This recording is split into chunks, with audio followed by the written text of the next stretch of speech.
అందరికీ నమస్కారం. రామా ఎంటర్టైన్మెంట్స్కి స్వాగతం.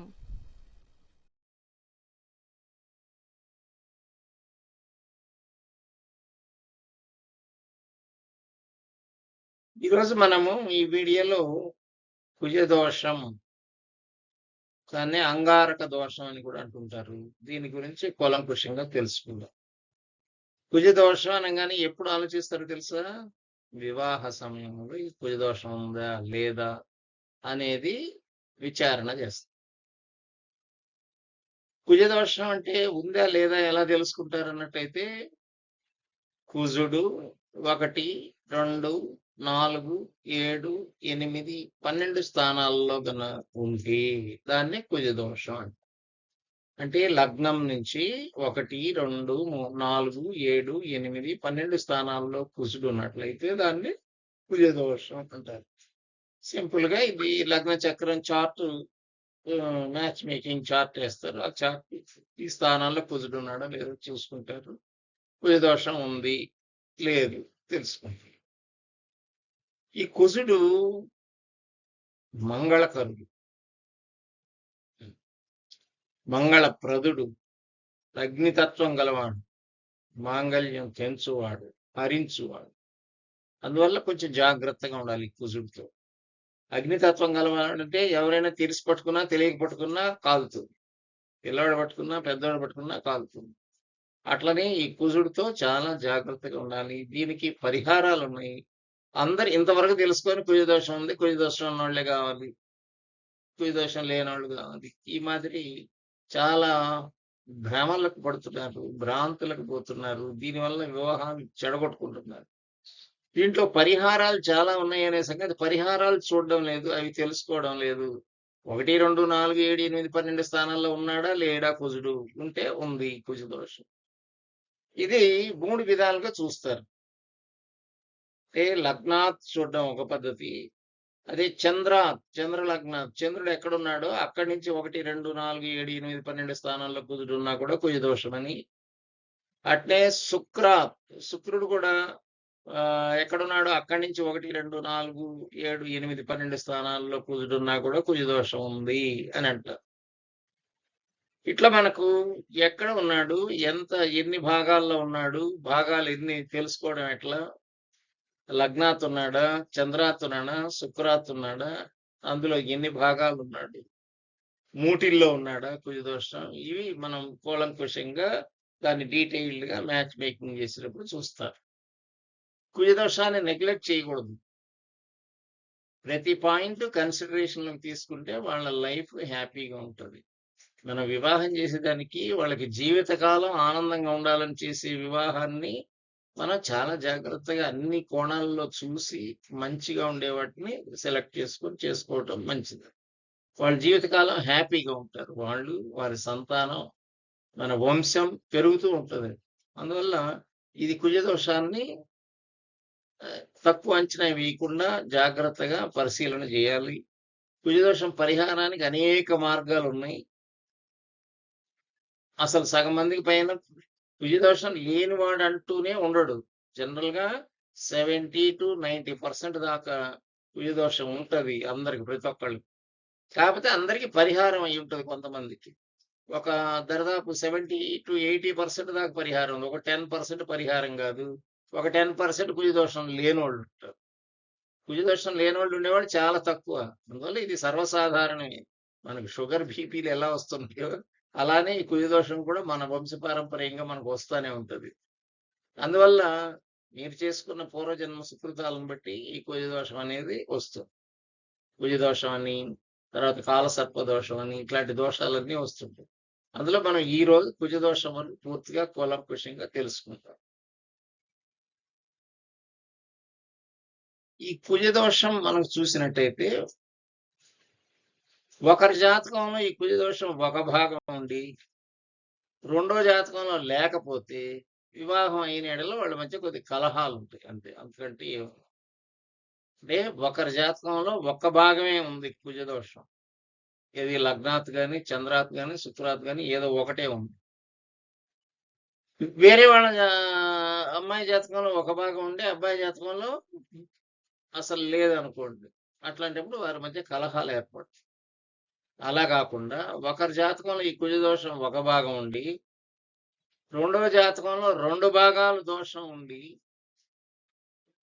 ఇంకా ఎక్కువ భాగాలు గాని దోషం గాని ఉన్నట్టయితే, వీరి మధ్య కొంత ఎడబాటు జరిగేదానికి, విడిపోయేదానికి, విడాకులకి, దూరంగా పోయేదానికి, ఇలాంటివి జరిగేదానికి ఆస్కారాలుంటాయి. అలా కాకుండా ఒకరి జాతకంలో ఈ కుజ దోషం 3 భాగాలుండి, ఇంకోరి జాతకంలో అసలు కుజ దోషం లేకపోతే, వారికి ఇచ్చి వివాహం చేసిన యెడల ఈ కుజ దోషం లేని వాళ్ళు మరణింతురు. స్త్రీ అయినచో వైధవ్యం పొందును. పురుషుడైనచో విధురత్వం పొందుదురు. కాబట్టి ఇది జాగ్రత్త. 3 భాగాలు కుజ దోషం ఉండేవాళ్ళే కొంచెం జాగ్రత్తగా పరిశీలించాలి. ఎక్కువ భాగం ఒక భాగమే కుజ దోషం ఉంటుంది. అది పరిహారం అయిందా లేదా? 3 భాగాలు కుజ దోషం అట్లే ఉందా? అవన్నీ కూడా మనం జాగ్రత్తగా పరిశీలన చేసుకోవాలి. పరిశీలన చేసి ఇప్పుడు ఒక భాగం ఉండే వాళ్ళకి ఒక భాగం ఉండే వాళ్ళని ఇచ్చేసుకోవాలి. 2 భాగాలు ఉండే వాళ్ళకి 2 భాగాలు ఉండే వాళ్ళని ఇచ్చేసుకోవాలి. 3 భాగాలు ఉండే వాళ్ళకి 3 భాగాలు కుజ దోషం ఉండే వాళ్ళకి చేసుకోవాలి. అసలు ఏం లేని వాళ్ళకి ఏం లేని వాళ్ళని చేసుకోవాలి. ఇలాగని చేసుకున్నట్టయితే మీకు వివాహం అయిన తర్వాత మీకు రిమైనింగ్ టైం అంతా కూడా హ్యాపీగా నడుస్తుంది. మనం ఆనందంగా గడపాలనే వివాహం చేసుకునేది. అంతేగాని ఎవరు కూడా కొట్లాట చేసుకుందామని ఎవరు వివాహం చేసుకోరు. చేసుకున్న తర్వాత అనుకోని పరిణామాల వల్ల ఇట్లాంటివి జరిగేదానికి ఆస్కారం ఉంది కాబట్టి ముందే దాన్ని తెలుసుకొని జాగ్రత్తలు పాటించి వివాహం చేసుకున్నట్లయితే ఈ పోయేదానికి ఆస్కారం. అసలు ఎన్ని భాగాలు ఉంది ఎలా తెలుసుకోవాలి? అసలు కుజదోషం ఉందా లేదా ఎలా తెలుసుకోవాలి? ఇవన్నీ కూడా మనం స్లైడ్స్ రూపంలో ప్రతి ఒక్క పాయింట్‌ని మీకు అనలైజ్ చేసి చూపిస్తాను. మీకు ప్రతి ఒక్కళ్ళు తెలుసుకునేదానికి ఈజీగా అర్థమయ్యేలాగా చెబుతాను. జాగ్రత్తగా చూడండి.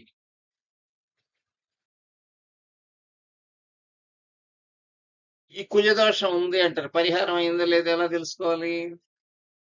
కుజదోషం గల జాతకంలో 1, 4, 7, 8, 12 స్థానాల్లో శని గన ఉన్నట్లయితే కుజదోష పరిహారం అయినట్లే.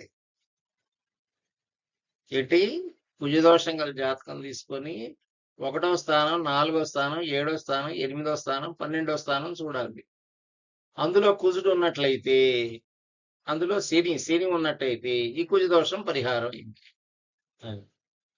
రెండోది ఏంటంటే కుజుడు శనితో గాని తత్తుల్య పాపులతో గాని కలిసి ఉన్నను కుజదోషం లేదు. అంటే కుజుడు ఎవరితో కలిసి ఉన్నాడో కూడా తెలియాలి, ఏ స్థానంలో ఉన్నాడో తెలియాలి, కుజదోషం ఉందా లేదా తెలియాలి, శని వల్ల ఏమైనా పరిష్కారం అయిందా లేదో తెలుసుకోవాలి. ఇట్లా అన్ని ప్రతి పాయింట్ని మనం క్షుణ్ణంగా తెలుసుకోవాలి. ఇప్పుడు శనితో కలిసినాడు అనుకోండి కుజుడు, కలయిక అంటే యుతి ఉన్నట్టయితే అక్కడ కుజదోషం లేనట్టే లెక్క. దాని గురించి మనం చర్చ కుజదోషం ఉన్నా పరిహారం అయింది అనే సంగతి తెలుసుకోవాలి. అసలు కుజదోషం లేని జాతకాన్ని శుద్ధ జాతకం అంటారు. అంటే దానికి ఇంకా పరిహారాలు ఏం అవసరం లేదు. చూడండి లేని వాళ్ళకి ఇచ్చేసుకోండి.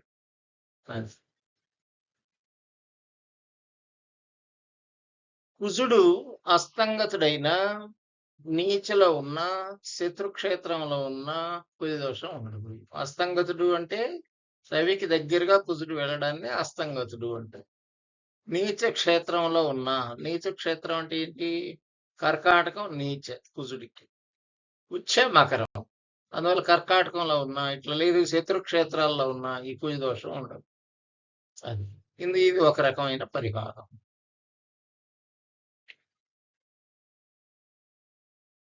కుజుడు స్వక్షేత్రం అంటే మేషం, వృశ్చికం, ఉచ్చక్షేత్రం మకరం, వర్గోత్తమంలో ఉన్న అంటే మళ్ళా ఇది వర్గోత్తమం చెందడం అన్నట్టయితే కుజుడు ఇక్కడ ఉన్నాడు నవాంశ చక్రంలో కూడా అదే స్థానంలో కానీ ఉన్నట్టయితే వర్గోత్తమం చెందినట్టు అనమాట. అలా చెందిన కుజదోషం స్వక్షేత్రంలో ఉన్న, ఉచ్చక్షేత్రంలో ఉన్న, వర్గోత్తమంలో ఉన్న కుజదోషం ఉండదు. ఈ పరిహారాలు అన్ని తెలుసుకొని ఉండాలి. ఒక పరిహారం తెలుసుకొని మిగతా అన్ని లేకుండా పరిహారం కాలేదని భయపెట్టకూడదు. జనాలు ఇట్లా భయపెడుతున్నప్పటికీ జనాలు అసలు కుజదోషం అంటేనే భయం వచ్చేస్తే స్టేజ్కి వచ్చింది. అనేక విధాల పరిహారాలు ఉంటాయి దీంట్లో. ఆ పరిహారాలు అన్ని తెలుసు. ఇకపోతే మనకు అసలు కొన్ని నక్షత్రాల వల్ల కుజదోషమే లేదు. ఏవే నక్షత్రాలు?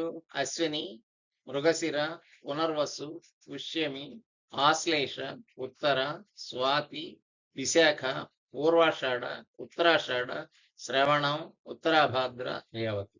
ఈ 13 నక్షత్రాల వాళ్ళకి కుజుడు 1, 2, 4, 7, 8, 12 స్థానాల్లో ఉన్నా కూడా కుజ దోషం ఉండదు. అంటే ఇంకా చూసుకోగలే వాళ్ళు కుజ దోషం ఉందో లేదో. వాళ్ళకి అసలు కుజ దోషమే ఉండదు. అంటే ఈ 13 నక్షత్రాల వాళ్ళకి లేదు. ఇంకెన్ని నక్షత్రాలు? 14 నక్షత్రాలు ఉంటాయి.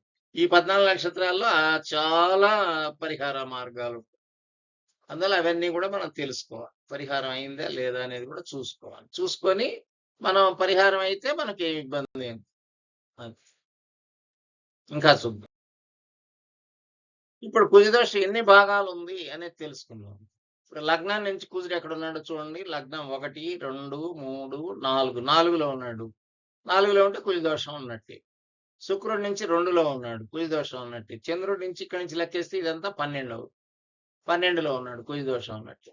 1, 2, 4, 7, 8, 12 స్థానాల్లో లగ్నాత్ గాని, శుక్రాత్ గాని, చంద్రాత్ గాని ఉన్నట్టయితే కుజదోషం ఉన్నట్టు. ఇది 3 భాగాలు కుజదోషం ఉంది అని తెలుసుకోవాలి. ఇప్పుడు ఇందులో మనం 3 భాగాలు ఉన్నాక 3 భాగాలు ఉన్న వాళ్ళకి ఇవ్వాలి. ఇప్పుడు కుజదోషం ఎన్ని భాగాలు ఉందో చూద్దాం. లగ్నం నుంచి 2వ భాగంలో కుజుడు ఉన్నాడు. చంద్రుడి నుంచి ఇదంతా తిరిగి వచ్చి 12వ భాగంలో కుజుడు ఉన్నాడు. కాబట్టి ఈ రెండిటికి కుజదోషం ఉంది అంటే 2 భాగాలు ఉన్నట్టు. లగ్నం నుంచి కానీ చంద్రుడి నుంచి కానీ 1, 2, 4, 7, 8, 12 స్థానాల్లో కుజుడు ఉన్నట్టయితే లగ్నం నుంచి చంద్రుడి నుంచి శుక్రుడి నుంచి ఉన్నట్లయితే కుజదోషం ఉన్నట్టు.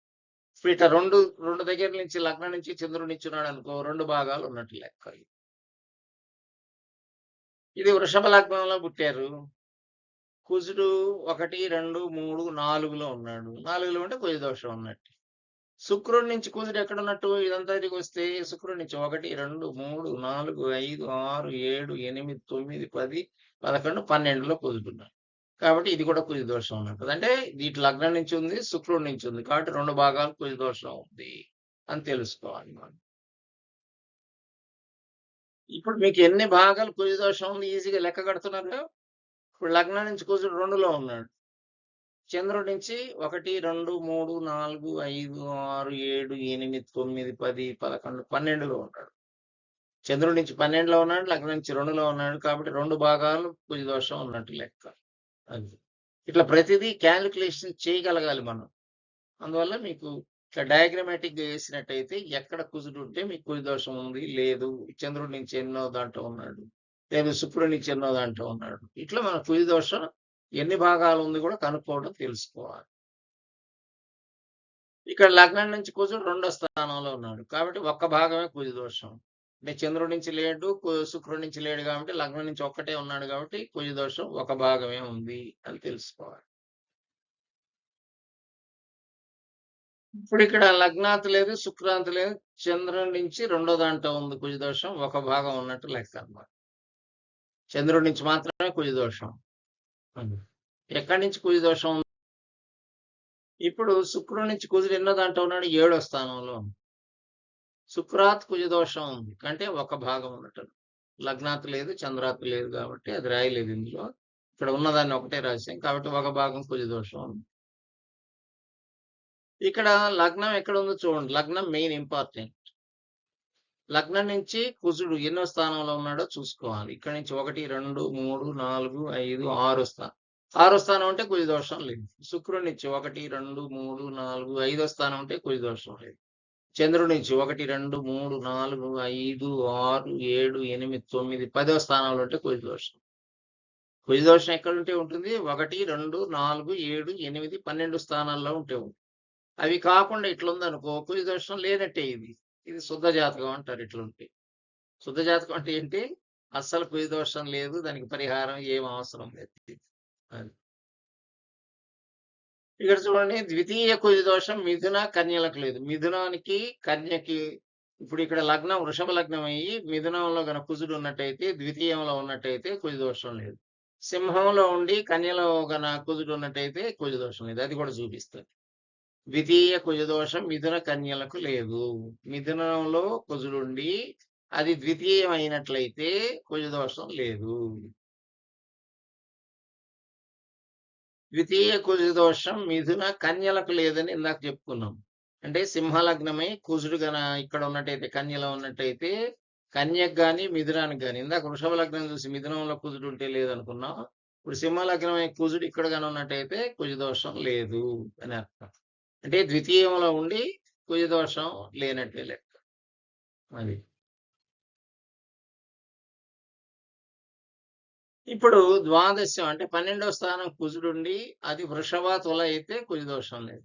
ఇప్పుడు లగ్నం మిథున లగ్నం అయిందనుకోండి 12వ స్థానం 1 2 3 4 5 6 7 8 9 10 11 12 12లో కుజుడుండి అది వృషభం అయితే కుజ దోషం లేదు. లేదు 12 ఈ వృశ్చిక లగ్నం అయి 12వ స్థానం తులలైన దానికి కుజ దోషం లేదు. పరిహారం అయినట్టే లెక్క.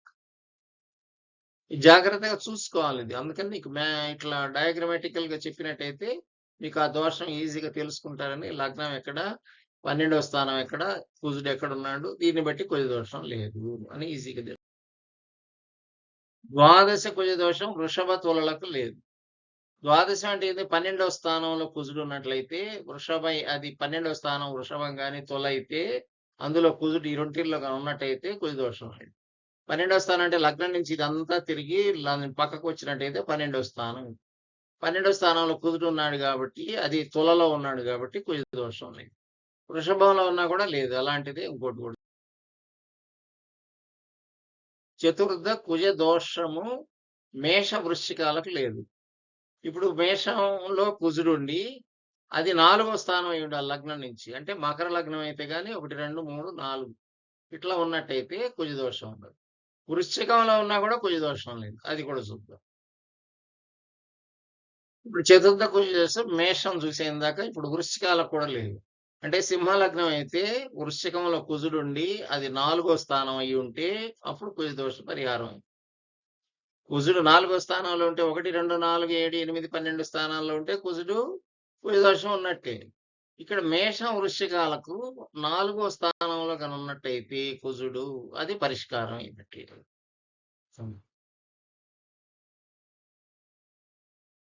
సప్తమ కుజ దోషం మకర కర్కాటకాలకు లేదు. ఇప్పుడు కుజుడు ఇక్కడ ఉన్నాడు మకరంలో, లగ్నం కర్కాటకం. ఇప్పుడు ఇక్కడి నుంచి కానీ చూసినట్టయితే సప్తమ భావం అంటే 7వ భావం 1 2 3 4 5 6 7ల కుజుడుండి అది మకరం అయితే లేదు. మకర రాశిలో కన్నా ఉంటే లేదు.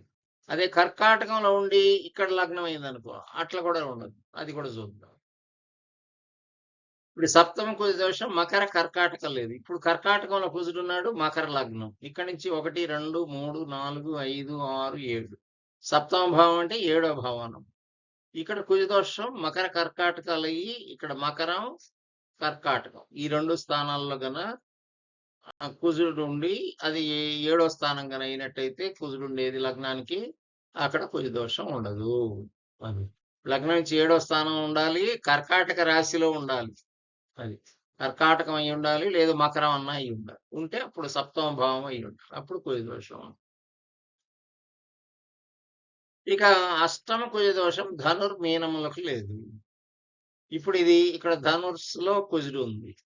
మనకు లగ్నం నుంచి అష్టమ భావం 1 2 3 4 5 6 7 8 అష్టం అంటే 8వది. 8వ లగ్నం నుంచి 8వ భావంలో కనుక కుజుడు ఉన్నట్టయితే కుజ దోషం లేదు అని తెలుసు. అట్లనే ఇంకోటి ఏంది, మీనంలో ఉండి లగ్నం ఇక్కడ ఎక్కడన్నా లగ్నం ఉండి 8వ భావంగానైతే అప్పుడు కూడా కుజ దోషం. అది కూడా చూద్దాం. ఇప్పుడు కుజుడు మీనంలో ఉన్నాడు అంటే అష్టమంలో కుజ దోషం ధనుర్మీనాలకు లేదు. అంటే 8లో ఉండి లగ్నం నుంచి 8లో ఉండి అది మీనమైనా ధనస్సు అయినా కుజ దోషం ఉండదు. ఇప్పుడు మీనంలో కుజుడు ఉన్నాడు, మీనానికి అష్టమంలో కుజ దోషం అనమాట. అంటే లగ్నం ఇక్కడ సింహ లగ్నం అయి ఉండాలి. ఇక్కడ పుట్టిన వాళ్ళకి 1 2 3 4 5 6 7 8 అష్టం అంటే 8. 8వ స్థానంలో కుజుడుండి అది మీనమైన ధనస్సు అయిన ధనుర్మీనాలకు కుజ దోషం లేదు. ఎన్ని రకాల పర్మిటేషన్స్ ఉన్నాయి చూడండి. ఈ ఓపిక్గా చూడాలి. ఈ నోటికి వచ్చేసి ఉండాలి అంతా. వచ్చిన వాళ్ళు అయితే తొందరగా చూసి చెప్పగలరు. లేకపోతే ఎన్ని టేబుల్ పెట్టుకొని చూసుకొని నిదానంగా దీనికి ఉందా దానికి ఉందా అన్ని చూడాలి. అది కుంభమునందు కుజుడు, సింహమునందు కుజుడున్న కుజ దోషం లేదు. ఇందులో కుంభంలో కుజుడు ఉన్నాడు అనుకోండి, లేదా సింహంలో కుజుడు ఉన్నాడు అనుకోండి, ఇంక కుజ దోషమే లేదు. అది ఎన్నో భావం అన్నా కానీ ఏమి ఇబ్బంది లేదు. మిగతా వాటిల్లో ఇన్నో భావం అంటేనే కుజ దోషం అని తెలుసుకున్నాం. ఇక్కడ ఏ ఏ భావం అన్నా కానీ అది ఎన్నో భావం అన్నా కానీ లగ్నం నుంచి ఎక్కడున్నా కానీ కుంభంలో కానీ సింహంలో కానీ ఇక్కడ సింహంలో కానీ కుంభంలో కానీ కుజుడు ఉన్నట్టయితే కుజ దోషం లేదు. స్థానం ఎన్నోదైనా ఇబ్బంది లే. 1, 2, 4, 7, 8, 12 అయినా కూడా ఇక్కడ ఉన్నట్టయితే ఆ భావం అయితే కుజ దోషం లేదు. కుజుడు ఉన్నా కూడా అది గురు మంగళ సంయోగి భౌమ దోష న విద్యతి. సంయోగం అన్నా యుతి అన్నా కలయిక అన్నా ఇవన్నీ కూడా ఒకటి. కొన్ని బుక్కుల్లో యుతి అని రాస్తాడు, కొన్ని బుక్కుల్లో సంయోగం అని రాస్తాడు, కొన్ని బుక్కుల్లో కలయిక అని రాస్తుంటారు. అందువల్ల ఇవన్నీ కూడా ఒకటి. గురు మంగళ యోగం అని కూడా అంటారు దీన్ని. చంద్రమంగళ యోగం ఇట్లా ఉంటాయి. అందులో గురుడు కుజుడు కలిసి ఉన్నాడు అనుకోండి, భౌమ దోష న విద్యతి, దోషం అనేది లేదండి. గురువుతో కలిసి మంగళుడున్నా గురువు మంగళుడిని చూసిన కుజ దోషం ఉంటుంది. అది.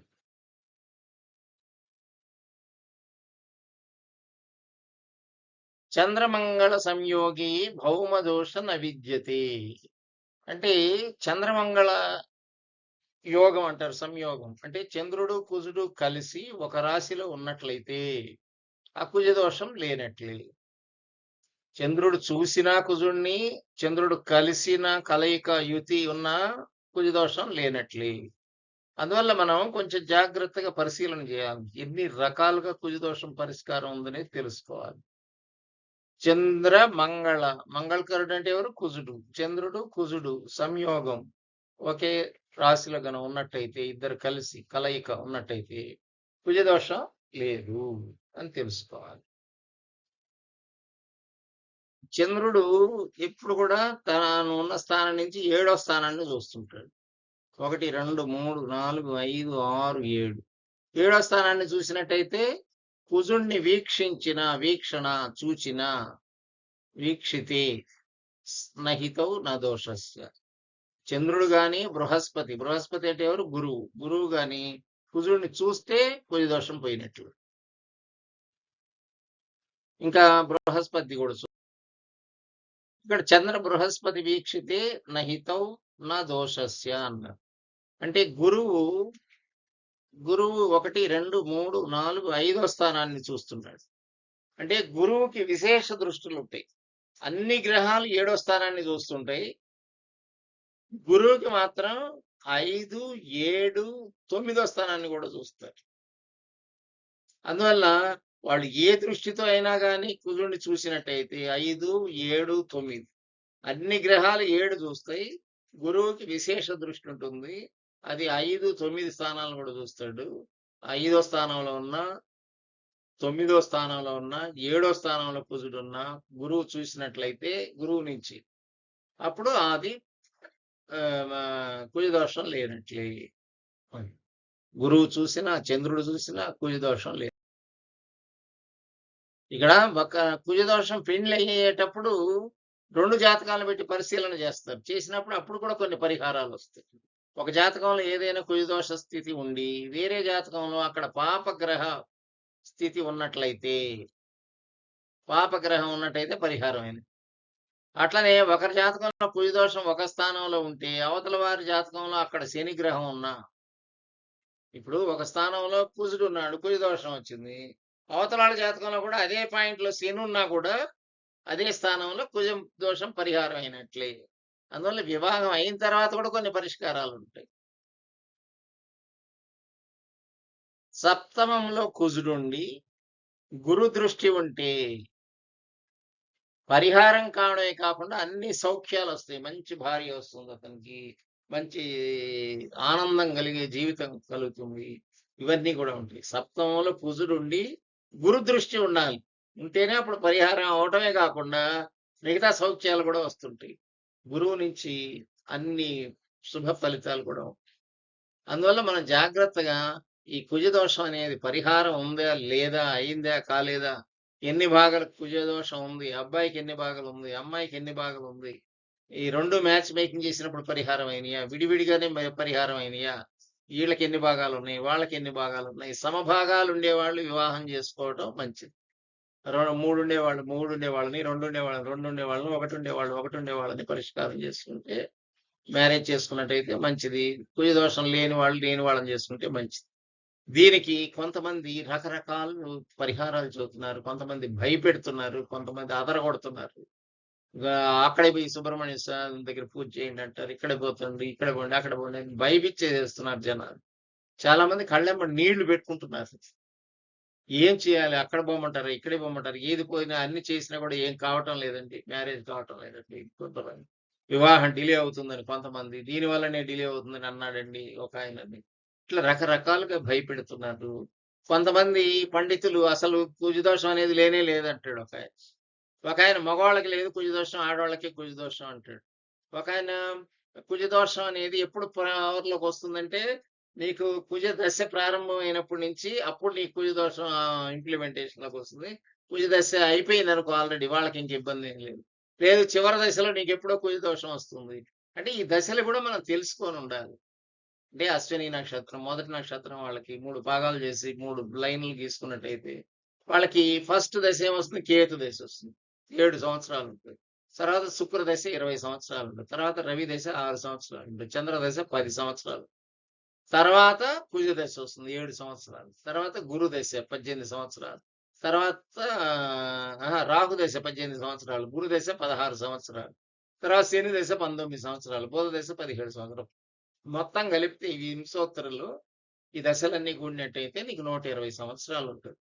అంటే నీకు యవ్వన వయసులో మంచి సంపాదించుకునే టైంలో నీకు ఈ కుజదోషం లేదంటే అసలు సమస్యలు లేవు. హ్యాపీగా సంపాదిస్తావు. హ్యాపీగా ఎంజాయ్ చేస్తావు లైఫ్. అంటే ఈ కుజదోషం ఉండి, కుజదోషం లేకుండా నీకు కుజదోషం ఉన్న వాళ్ళని చేసుకుంటే కూడా కొంచెం ఈ కుజదోషం ఏంటి అగ్నితత్వం గలవాడు. డిజైర్ కోరికను కలిగించేవాడు.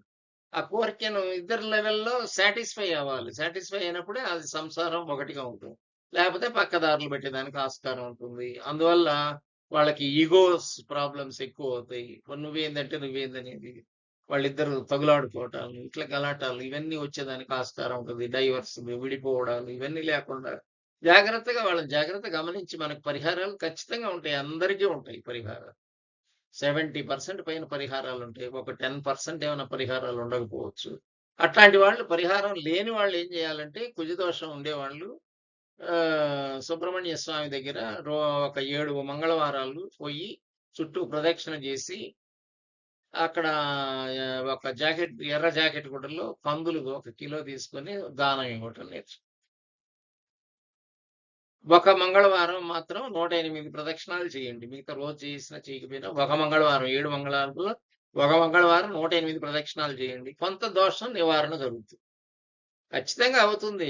దేవుడి చుట్టూ తిరిగితే అవుతుంది, అక్కడ అవుతుంది. ప్రతిదానికి డౌట్లు ఉండకూడదు నీకు. డౌట్లుంటే ఏది జరగదు. ఇది ఏదైనా ఒక నమ్మకం, ఒక బిలీఫ్. మనం చేసే పని మీద ఏకాగ్రత ఉన్నట్టయితే అది మనకు జరుగుతుంది. ఏకాగ్రత లేకుండా అదేముందిలే అనుకుంటే ఏం జరగదు. నా అనుభవంలో చెబుతాను. రామేశ్వరంలో ఒక గుడిలో మేము ప్రదక్షిణ తిరుగుతున్నాం. ఒక ఆమె ముసలాయన్ని తీసుకొచ్చింది. రామేశ్వరంలో తిప్పాలని, వారణాసిలో తిప్పాలని ఆ కోరిక పాపం. ఆయన తిడతానే ఉన్నాడు ఆమెని. నేను వద్దన్నాను ఇవన్నీ నన్ను తిప్పిస్తున్నావని. తిడుతున్నాడు అట్నే కాలువలో పడిపోయాడు. కాలువలో కాలేసేసాడు పడిపోయాడు. అట్లా నువ్వు ఎప్పుడు కూడా దేవుణ్ణి తిట్టడం, విమర్శించటం ఉండకూడదు. పోకూడదు. పోయినావు. పోయినాక ఇంకా ఆమె చెప్పింది వినాలి అంతే చివరిదాకా. అంతేగాని ఎప్పుడు కూడా మధ్యలో దాని మీద విరక్తి ఉండకూడదు. విరక్తి ఉంటే అసలు పోవాక. పోవడం ఎందుకు? అక్కడ పోయి తిట్టడం ఎందుకు? మళ్ళా పడడం ఎందుకు? దెబ్బ తగలడం ఎందుకు? నిరూపణ అవసరమా? ఇప్పుడు దెబ్బ తగిలింది ఎవరు చూస్తారు నిన్ను? ఆమె చూడాలి మళ్ళా. ఆమె నువ్వు బాగుండాలని తీసుకుపోయింది అక్కడికి. నువ్వు ఆమెను తిడుతున్నావు. శిక్ష అనుభవిస్తున్నావు. చూడండి ఎంత దారుణంగా ఉంటుంది. ఇది రియల్‌గా నా కళ్ళెదురుగా జరిగిందండి. అందువల్ల ఎప్పుడు కూడా మనం ఏ దేవుడినైనా ఒక నమ్మకం ఉండాలి. ఒక బిలీఫ్ ఉండాలి. ఒకళ్ళు చెబుతున్నారంటే మంచి చెబుతున్నారని తెలుసుకోవాలి. ఎవరికి ఇదొక్కటే దోషం వల్ల నీకు వివాహం డిలే కాదు. 1,00,000 దోషాలుంటాయి. ఉంటే అందులో ఏదో ఒకటి ఉండొచ్చు. అందువల్ల ఇదొక్కటే అని చెప్పి అన్నిటికి ఇదే అంటగట్టేస్తున్నారు జనాలు. ఇది పరిహారం అయినా కూడా, పరిహారం అయినోళ్ళు ఉన్నా కూడా, ఏదో ఒకదానికి వాళ్ళకేదో కట్నం సరిపోలేదనో, ఈక్వల్ క్వాలిఫికేషన్ లేదనో, లేకపోతే ఎత్తు సరిపోలేదనో చూసి కుజదోషం ఉందమ్మా మీకు, మాకు కుదరదు అని చెప్పేస్తారు. అట్లా చెప్పొద్దండి, తప్పది. వాళ్ళు ఎంత బాధపడతారో కూడా తెలుసుకోండి. మీ అమ్మాయి అనుకోండి. అట్లే చెప్పి వాళ్ళని వదిలేసుకుంటే వాళ్ళు ఎలా బాధపడతారో కూడా తెలుసుకోండి. కుజదోషం ఉంటే కుజదోషం ఉందని చెప్పండి, పర్వాలేదు, తప్పేం లేదు. లేకపోతే లేదనే చెప్పండి. మాకు సమ్మతం లేదు మీ మ్యాచ్ అని చెప్పాలి గానీ, కుజదోషం మీద నెట్టేయకూడదు అన్నీ. అది తప్పు. పరిష్కార మార్గాలున్నాయి. ప్రతి దానికి పరిష్కారం ఉంటది. జ్యోతిష్ శాస్త్రం గాదు, ఏ శాస్త్రం అయినా ప్రతి సమస్యకి ఒక పరిష్కారం ఉంటది. ఒక తాళం చెయ్యి ఉందంటే దానికి ఒక తాళం చెయ్యికి తాళం ఉందంటే తాళానికి కీ కూడా ఉంటది తెరిచేదానికి. అట్లనే ఇక్కడ కూడా ఒక దోషం ఉందంటే దానికి పరిహారం తాళం చెయ్యి ఏంటిది అని తెలుసుకోవాలి మీరు. ఎక్కడుంది? ఎవరు చెబుతారు? ఏం చేస్తే పోతుందనేది మీరంతట మీరే శోధన చేయాలి. చేసి ఎక్కడుందనేది మీకే తెలుస్తదప్పుడు. అది. గాడ్ మీకు దారి చూపిస్తాడు. మీకు మంచి అవకాశం వచ్చేటప్పుడు, మీకు పెళ్లి సమయం వచ్చేటప్పుడు ఖచ్చితంగా దారి చూపిస్తాడు. అది. అందువల్ల ప్రతి ఒక్కళ్ళు కూడా ఈ దోషాలన్నీ తెలుసుకోండి. పరిహారాలున్నాయి. దానికేం పెద్ద సీరియస్‌గా ఆలోచించాల్సిన పని లేదు. ఖచ్చితంగా ప్రతి ఒక్కళ్ళకి పరిహారం ఉంటది. పరిహారం లేని జాతకం అంటూ ఏం ఉండదు. 70% పైన పరిహారాలుంటాయండి. ఒక 10, 20% ఏమన్నా లేకపోతే ఉండొచ్చేమో గానీ, ఒక 10% శుద్ధ జాతకాలు. అది. అందువల్ల ఏ రేంజ్‌లో వాళ్ళకి ఆ రేంజ్‌లో వాళ్ళని చేసుకోవడం ఉత్తమం. అది. కొంచెం ఒక డిగ్రీ అటో ఇటో ఉండేవాళ్ళు పర్వాలేదు. అంటే కొంచెం గలాటాలతో ఉంటారు గానీ డైవర్స్ అయిపోరు. 2 డిగ్రీలు, 3 డిగ్రీలు తేడా ఉన్నట్టయితే, 3 భాగాలు తేడా ఉన్నట్టయితే వద్దండి. దయచేసి వద్దు. వాళ్ళకి మరణం తేవద్దు. అది ఎంత దారుణమైందంటే, వయసులో పెళ్ళయిన తర్వాత వాళ్ళు అక్కడ ఇప్పుడు పోయినారు కొంతమంది ఇప్పుడు. నిన్న జమ్మూ కాశ్మీర్‌లో న్యూలీ మ్యారీడ్ కపుల్ ఎళ్లారంట. భర్త చనిపోయారు. అంటే వైధవ్య యోగం ఉంది ఆమెకు. అంటే అలాంటి యోగం ఉన్నప్పుడు అట్లాంటి చోటకి పోతారు. అట్లా భర్త చనిపోవడం జరుగుతుంది. లేదు, భార్య చనిపోతుంది, ఈయన మిగులుతాడు. విధురత్వం అంటది. అంటే మగవాడికి భార్య లేకపోతే విధురత్వం అంటారు. ఆడవారికి భర్త లేకపోతే వైధవ్యం. అందువల్ల ఇవి లేకుండా చూసుకోవాలి. ముందే చూసుకుంటే ఈ ప్రాబ్లమ్స్ రావు. అది. ప్రాబ్లమ్ వచ్చినాక జీవితాంతం నరకం అనుభవించేదానికంటే ఒక్కరో జాగ్రత్త తీసుకొని మీ కుమారుడు గాని, కుమార్తె గాని ఆనందంగా ఉండాలని, వాళ్ళ జీవితం కలకాలం హ్యాపీగా ఉండాలని, పిల్ల పాపలతో వృద్ధి చెందాలని, మీ వంశాభివృద్ధి జరగాలని, ఈ కుజదోషం అడ్డాలు పెట్టుకొని మంచి సంబంధాలు పోగొట్టుకోవద్దని తల్లిదండ్రులందరినీ కూడా విన్నవించుకుంటుంది. అందువల్ల ఎవరైనా మీకు పూర్తిగా వద్దు అని అన్నట్టయితే వాళ్ళు చెబుతారమ్మా. 90% లేదు అని చెప్పినా కూడా ఉందని చెప్పి వీళ్ళే ఆపుకుంటున్నారు. అట్లా ఆపుకోవద్దు. మంచి సంబంధం ఉంటే చేసుకోండి. అమ్మాయిని జాగ్రత్తగా చూసుకునే వాళ్ళని చూసుకోండి. వాళ్ళని గమనించండి. వాళ్ళని ఆటంకాలు పెట్టి అబ్బాయి గాని, అమ్మాయి గాని మంచి వాళ్ళైతే చేసుకోండి.